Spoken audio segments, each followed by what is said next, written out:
नमस्कार। प्रादेशिक समाचार के साथ मैं नीलम कुमार। पहले मुख्य समाचार। संसद के दोनों सदन अनिश्चित काल के लिए स्थगित होने के साथ मानसून सत्र निर्धारित समय से 4 दिन पहले समाप्त। विश्व आदिवासी दिवस आज रांची के मोरहाबादी मैदान में झारखंड जनजातीय महोत्सव 2022 का किया जा रहा आयोजन। राष्ट्रीय परीक्षा एजेंसी जेईई की मुख्य संयुक्त प्रवेश परीक्षा 2022 के लिए पेपर 1 के अंतिम अंक घोषित। आशुरा ए मुहर्रम आज देश के विभिन्न भागों में श्रद्धा और आस्था के साथ मनाया जा रहा है। और राष्ट्रमंडल खेल के अंतिम दिन भारतीय खिलाड़ियों का शानदार प्रदर्शन, 4 स्वर्ण, 1 रजत और 1 कांस्य पदक जीते। अब समाचार विस्तार से।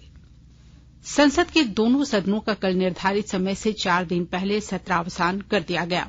संसद का मानसून सत्र 18 जुलाई से आरंभ हुआ था और आधिकारिक रूप से 12 अगस्त तक के लिए निर्धारित था। राज्यसभा में सभापति एम वेंकैया नायडू ने समापन संबोधन में कहा कि सदन में 38 घंटे का कामकाज हुआ, जबकि व्यवधानों के कारण 47 घंटे का नुकसान हुआ। इसे सदन की कार्यवाही के लिए नकारात्मक बताते हुए सभापति ने कहा कि लगातार व्यवधान से जनमहत्व के कई आवश्यक मुद्दों पर विचार विमर्श नहीं हो सका और 7 दिन प्रश्नकाल भी नहीं हुआ। केवल 5 विधेयकों पर विचार विमर्श हुआ और उन्हें पारित किया गया। श्री नायडू ने बताया कि देश में आवश्यक वस्तुओं की मूल्य वृद्धि पर सदन में अल्पकालिक विचार विमर्श हुआ। लोकसभा अध्यक्ष ओम बिड़ला ने अपनी समापन टिप्पणी में कहा कि मानसून सत्र के दौरान 6 विधेयक पेश किए गए और 7 विधेयक पारित किए गए। सदन की 16 बैठकें हुई और 44 घंटे से अधिक समय का कामकाज हुआ।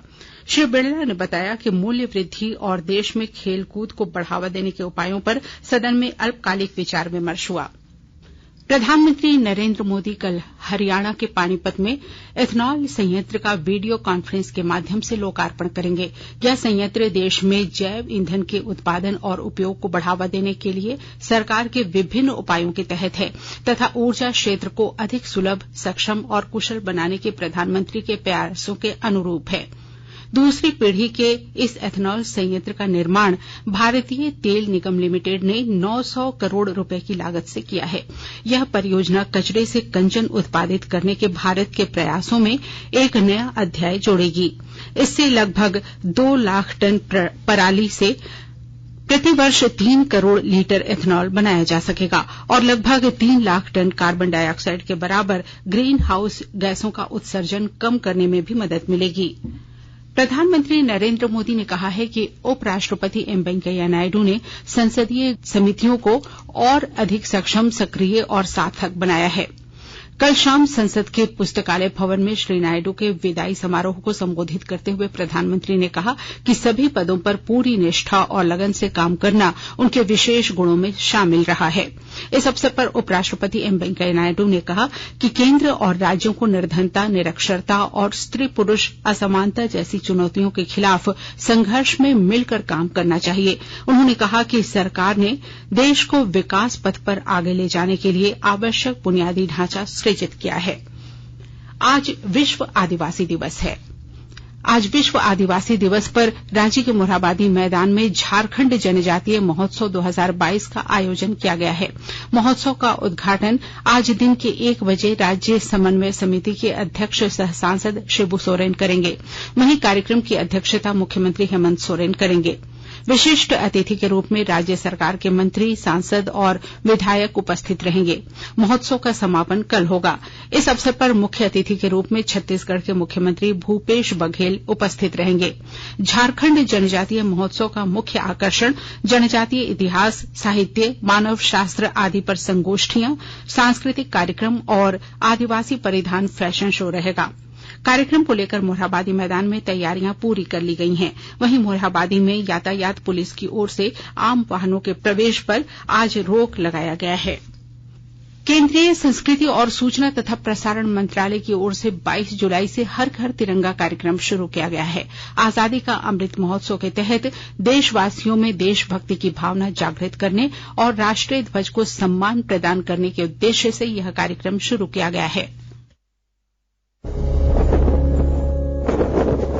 अब हर घर की छत पर शान से फहरेगा तिरंगा, गुनगुनाए जाएंगे नव विकास के गीत, आन कुर्बान शान का प्रतीक राष्ट्रध्वज तिरंगा।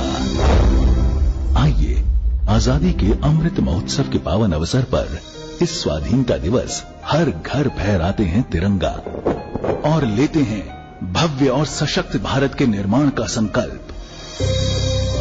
आइए हर घर फहराएं तिरंगा।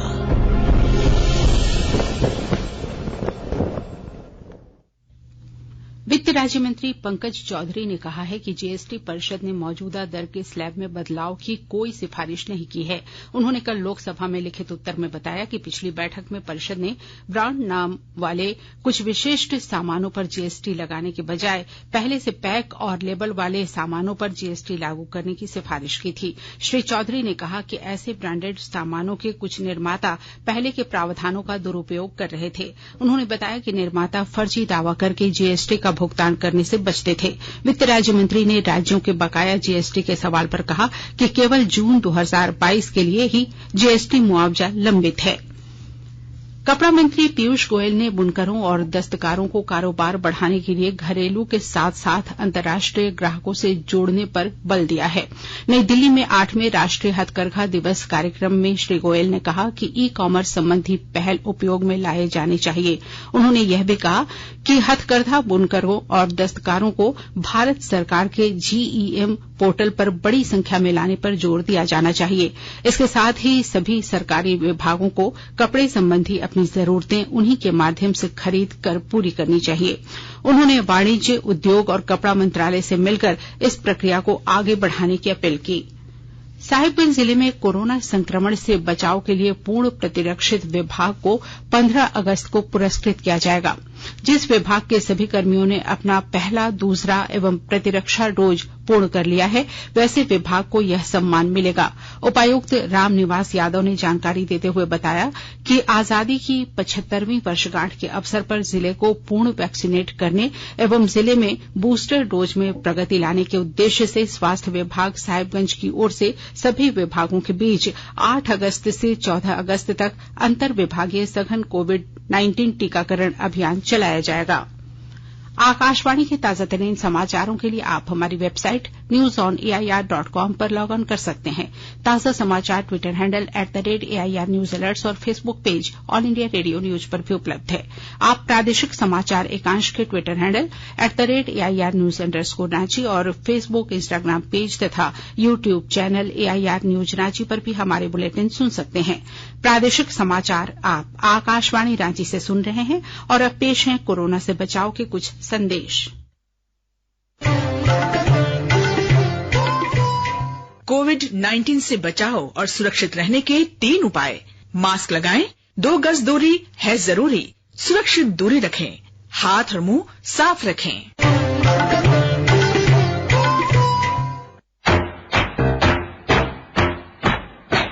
चलो मिलकर एक शुरुआत करें, चलो एक फैसला आज करें, मास्क नहीं तो टोकेंगे, कोरोना को रोकेंगे, चलो एक इरादा करते हैं, चलो कुछ वादा करते हैं, मास्क नहीं तो टोकेंगे, कोरोना को रोकेंगे। भारत सरकार द्वारा जनहित में जारी।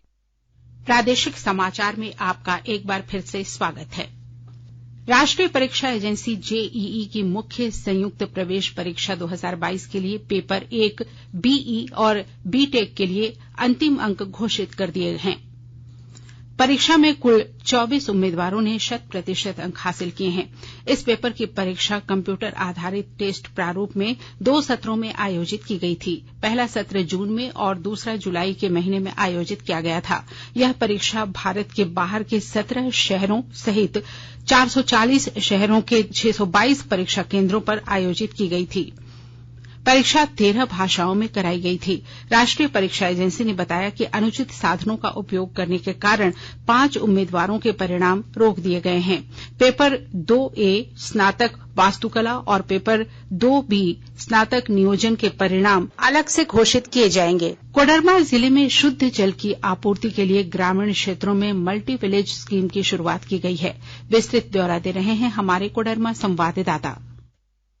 कोडरमा के जयनगर, डोमचांच और कोडरमा प्रखंड के ग्रामीण इलाकों में मल्टी विलेज स्कीम शुरू की जाएगी। इस स्कीम के तहत हर घर शुद्ध जल की योजना को साकार बनाया जाएगा और नल के जरिए हर घर में शुद्ध पेयजल की आपूर्ति की जाएगी। इसके लिए योजना का प्रस्ताव पारित हो चुका है। इस योजना के तहत तिलैया डैम से सीधे जयनगर प्रखंड, डोमचांच प्रखंड और कोडरमा प्रखंड के सभी गाँवों में जलापूर्ति के लिए पाइपलाइन बिछाने का कार्य किया जा रहा है। इस बाबत केंद्रीय शिक्षा राज्य मंत्री अन्नपूर्णा देवी ने डीवीसी के चेयरमैन से मुलाकात की। फिलहाल इन तीनों प्रखंडों में स्थानीय जल स्रोतों से जलापूर्ति योजना को साकार किया जा रहा है, लेकिन इस कारण से कई गांवों में जलापूर्ति नहीं हो पाती। गजेंद्र बिहारी सिन्हा, आकाशवाणी समाचार, कोडरमा। आशुरा-ए मुहर्रम आज देश के विभिन्न भागों में श्रद्धा और आस्था से मनाया जा रहा है।